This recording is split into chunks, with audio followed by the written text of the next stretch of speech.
आश्वस्त कराना चाहती हूं, ये चुनाव जो अभी चल रहा है, मैं अपने हर मंच पे कहती हूं कि ये चुनाव बीजेपी बनाम हमारी जनता का चल रहा है और हमारी ये जनता त्रस्त है। और ये त्रस्त जनता के जो प्रत्याशी हैं, जो प्रतिनिधित्व कर रहे हैं इंडिया गठबंधन के, सिर्फ झारखंड में नहीं पूरे हिंदुस्तान में आप जितने प्रत्याशी और उम्मीदवार देखेंगे तो हमारी त्रस्त जनता का प्रतिनिधित्व करते हुए हमारे इंडिया गठबंधन के सारे प्रत्याशी खड़े हैं। आज आप लोग सबका भाषण सुनते हैं, सबकी बातें सुनते हैं, लेकिन सबकी बातों को सुनने से ज्यादा आपको इस बात पे महसूस करना होगा कि आपकी रोजमर्रा की जीवन क्या है, आपकी रोजमर्रा की तकलीफ क्या है, आप अपने घर में कितना पैसा बचा के लेके जाते हैं।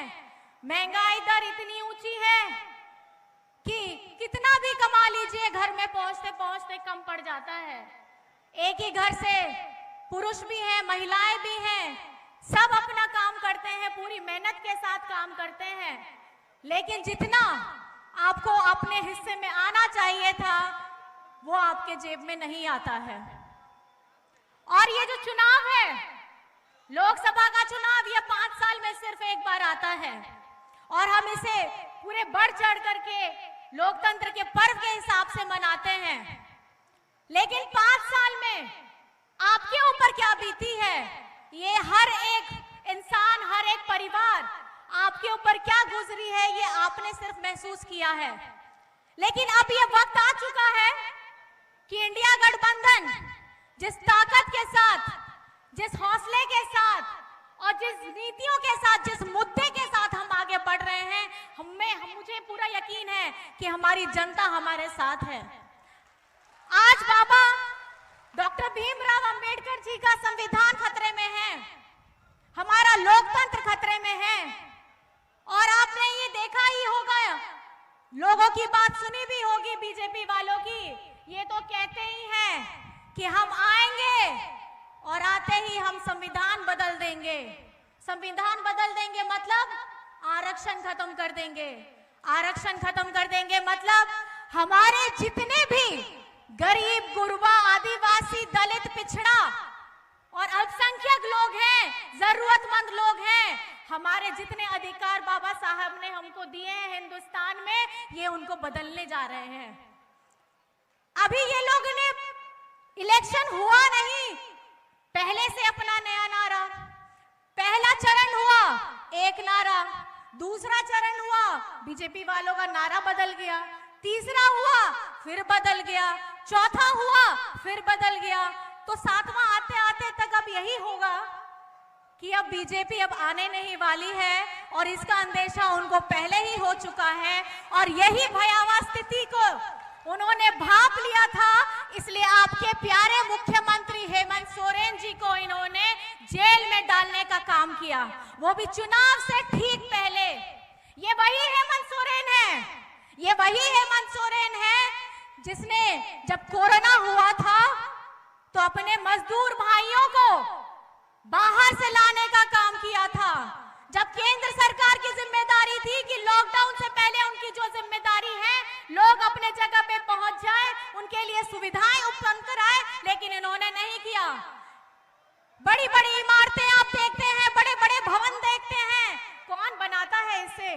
सुंदर सुंदर आपको सड़कें नजर आती हैं, हाईवे देखते हैं, कौन बनाता है इन्हें? इन्हें मजदूरों की चिंता कभी नहीं हुई है। बीजेपी वाले हमेशा मजदूर विरोधी रहे हैं, हमेशा किसान विरोधी रहे हैं। और आपके इसी हेमंत बेटा ने, हेमंत बाबू ने कोरोना के समय जब लॉकडाउन हुआ तो अपने मजदूर भाइयों को बसों से, ट्रेन से, हवाई जहाज से झारखंड लाने का काम किया है और उनको अपने परिवार से मिलाने का काम किया है। आज हमारे अन्नदाता, हमारे किसान दिल्ली के बॉर्डर पे अपना धरना देने आते हैं तो ऐसा भयावह स्थिति पैदा कर देते हैं, इतने बड़े बड़े लोहे के जाल बिछा देते हैं, कील लगा देते हैं, जैसे लगता है कि कोई बाहर से विदेशी हमला कर रहे हैं। ये हिंदुस्तान है, ये हिंदुस्तान है किसानों का, ये हिंदुस्तान है मजदूरों का, ये हिंदुस्तान है आदिवासियों का, ये हिंदुस्तान है पिछड़ों का, ये हिंदुस्तान है गरीबों का, ये हिंदुस्तान है अल्पसंख्यकों का, ये हिंदुस्तान है हर उस मजबूर व्यक्तियों का जिसका रखवाला अगर किसी को होना चाहिए था तो वो केंद्र सरकार का होना चाहिए था। लेकिन आज की ये जो परिस्थिति आपके सामने उत्पन्न हो रही है, वो परिस्थिति का अगर आपको लेखा जोखा मिले तो आप लोगों को प्रश्न बीजेपी वालों से पूछना चाहिए था। ये बीजेपी वाले लोग 2014 में जब इनको जनादेश मिला, इतने बड़े बड़े वादे करके आए कि किसानों की आय दुगनी करेंगे, 15 लाख खाते पे आएंगे, काला धन बाहर से आएगा, आपके खातों में 15 लाख आएंगे। मुझे तो लगता है कि बहुत लोग के अकाउंट में पैसे आ भी गए होंगे। आए आपके अकाउंट में पैसे? अरे देख लीजिए, आ गए होंगे। 10 साल पुरानी बात है, 10 साल पुरानी बात है, कुछ तो आया होगा। आया है? आप लोग हाँ बोल रहे हैं कि ना बोल रहे हैं? नहीं आया है। ये वही लोग हैं जो रोजगार की बात करते थे। 2014 में अगर सबसे ज्यादा वोट मिला है तो हमारे युवा वर्ग ने वोट किया है, और इसलिए किया था कि उनको लगा था कि हमारा भविष्य थोड़ा उज्जवल होगा, प्रकाशित होगा। लेकिन आज आप देख सकते हैं 10 साल हो गए, कहां गए वो बातें, कहां गए वो वादे जिनका भरोसा जीत करके, हमारी जनता का भरोसा जीत करके इन्होंने कहा था कि हम भारत को सुदृढ़ करेंगे, आगे बढ़ाएंगे। मुझे लगता है भ्रष्टाचार की बात ये लोग करते हैं, जितने बड़े बड़े ये लोग हम लोग के ऊपर में उंगलियां उठाते हैं, जितने दागीदार नेता हैं सब आज बीजेपी में जाके बैठे हुए हैं। मैम ने जैसे कहा, प्रियंका मैम ने जैसे कहा कि जहां पे ईडी वाले वही जाते हैं, चंदा दे दो सब केस खत्म हो जाएगा। हाँ, आपने सही कहा, वही ऐसा मशीन है जिसमें से आप पार हो जाए, सारे आपके साफ सफाई सब हो जाएंगे, एक भी दाग आपको नजर नहीं आएगा। और आप लोगों ने तो सुना ही होगा, जितना ज्यादा बड़ा भ्रष्टाचारी इनकी पार्टी में जाके बन जाते हैं उतने बड़े पदाधिकारी। लेकिन ये लोग अपनी बातें, अपनी उंगली हमारे ऊपर, इंडिया गठबंधन के ऊपर उठाते हैं, लेकिन भूल जाते हैं कि बाकी की उंगलियां आपके ऊपर ही जा रही होती है। और मैं ये कहना चाहती हूं हमारे यहाँ गोड्डा के लोगों को कि आप लोगों ने अभी वर्तमान में जो बीजेपी के उम्मीदवार हैं उनका व्यक्तित्व तो देख ही लिया होगा।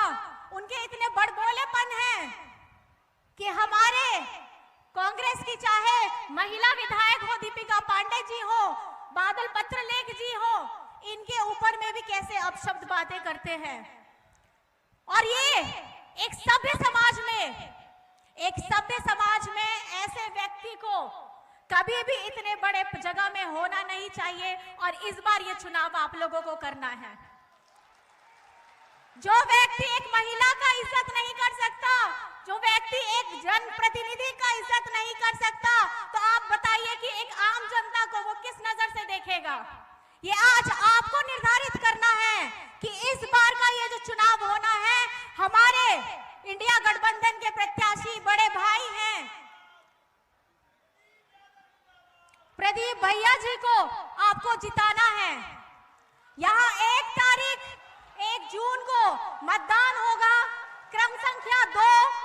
आपको भारी मतों में इनको विजयी बनाना है। क्योंकि मैं आपको कह देना चाहती हूँ, अगर आप इनको, प्रदीप यादव जी को, बड़े भैया को अगर आप जिताइएगा तो आप झारखंड के मुद्दों को जिताइएगा। ये वही विधायक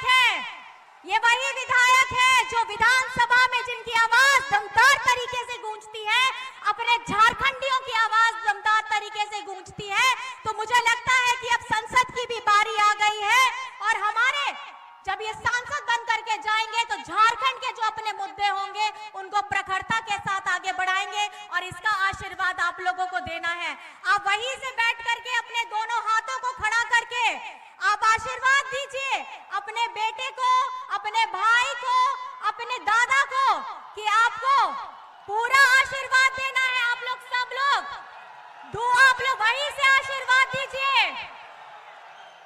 विजयी भाव का आशीर्वाद दीजिए। ये विजयी भाव आप प्रदीप जी को करिएगा, ये विजयी भाव आप हेमंत जी को करिएगा, ये विजयी भाव आप दिशम गुरु शिबू सोरेन जी को करिएगा, ये विजयी भाव आप इंडिया गठबंधन को करिएगा। इंडिया गठबंधन की अगर सरकार बनती है दिल्ली में आपके आशीर्वाद से, तो मुझे लगता है इंडिया गठबंधन का मतलब होता है महिलाओं के खाते में 8,500 रुपया प्रति माह आना।